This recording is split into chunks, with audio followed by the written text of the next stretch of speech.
stop walking my dog, apparently. People talk to me when I walk my dog, and I understand why. It's because my dog's very hot. I have a very hot, sexy dog, so don't be intimidated, okay? He was fat when he was younger, so he doesn't know how hot he is. He's very down to earth. Recently, a man woofed at us. I didn't understand that. I was just like, yes. That's the sound the doggy makes. You got it. Good job. Most recently, actually, a woman came up to us, and she was really excited, She's like, is he a border collie mix? I'm like, yeah. She's like, oh my God. I grew up with border collies. I'm like, that's crazy. That's wild, because I grew up with people. It's different for you. I did grow up with people. I grew up with a mother who recently lied to me. We want to talk about that? She's a good person, but she's definitely a liar. She took that 23andMe, and she called me up and she's like, I just found out that you're Jewish. So you should talk about that on stage, that you're Jewish. And I was like, okay, this is a little eager. And then I called all my siblings up and I'm like, you guys hear about us being Jewish? And they said no. And I was like, uh-oh. Mom's house of cards is falling down. And then I got this text from her, and she said, I just looked up my 24andMe, and we are not Jewish. Sad face, sad face. I don't know how I got this wrong. And then 30 seconds later, she texts me, I lied. I wanted you to have more confidence when you perform, and since a lot of comedians are Jewish,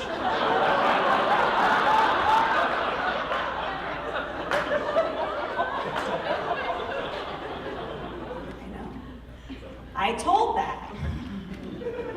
I'm a terrible person and mother.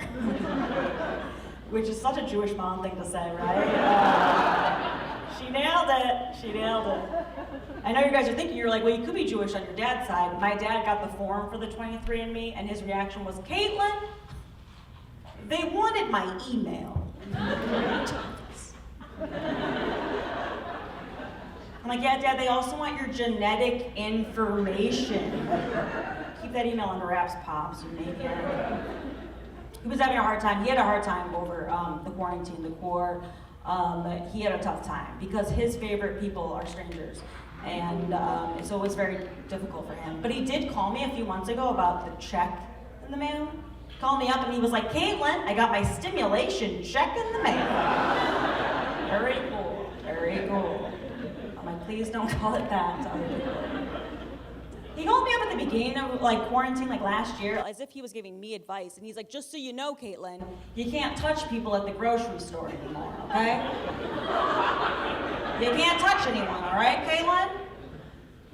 I'm like, who the hell were you touching at the grocery store, Dad? Is that what you think the stimulation check is for? It's not for that, Dad. Good God. Get a friend. I do give it up for people who are dating in the quarantine. Wow, way to gamble, especially women. I'm like, it wasn't dangerous enough. Let's throw another factor in there. It's fun. I don't date. I'm retired. Yep, this is what retirement looks like. Johnny Cash. I don't do it anymore. I had a great career, 18 to 30, and now I am retired. And I thought about it, 18 to 30, that's the career of a professional athlete. And I feel the same way, I feel the exact same way. My heart isn't in the game anymore, My knees are shot. Have brain damage, Originally, I started off as a break from dating. It wasn't a full-on retirement. I started off as a break because I was like, I have terrible taste in men, and I have to take a break. And how do I know I have bad taste in men? I remember things they've said to me.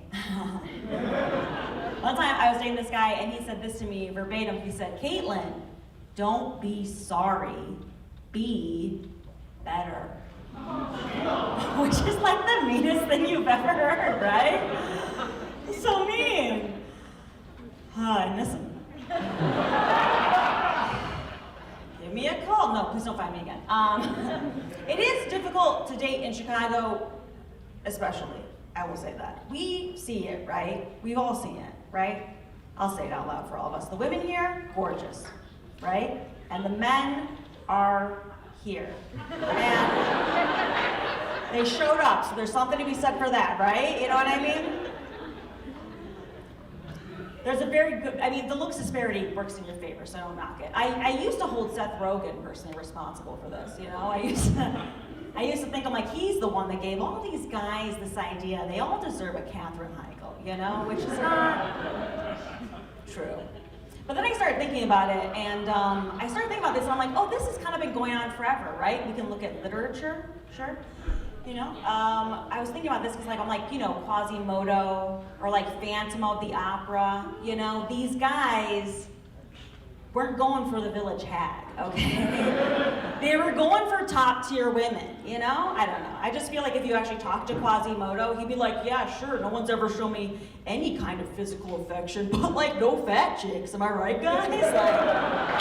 Like fuck you, Quasimodo, you stupid incel. I don't know. That's actually how he got that hump on his back. It was from writing terrible things about women on the internet. All right. Evan Counter Grass has been great. Thank you so much. Bye.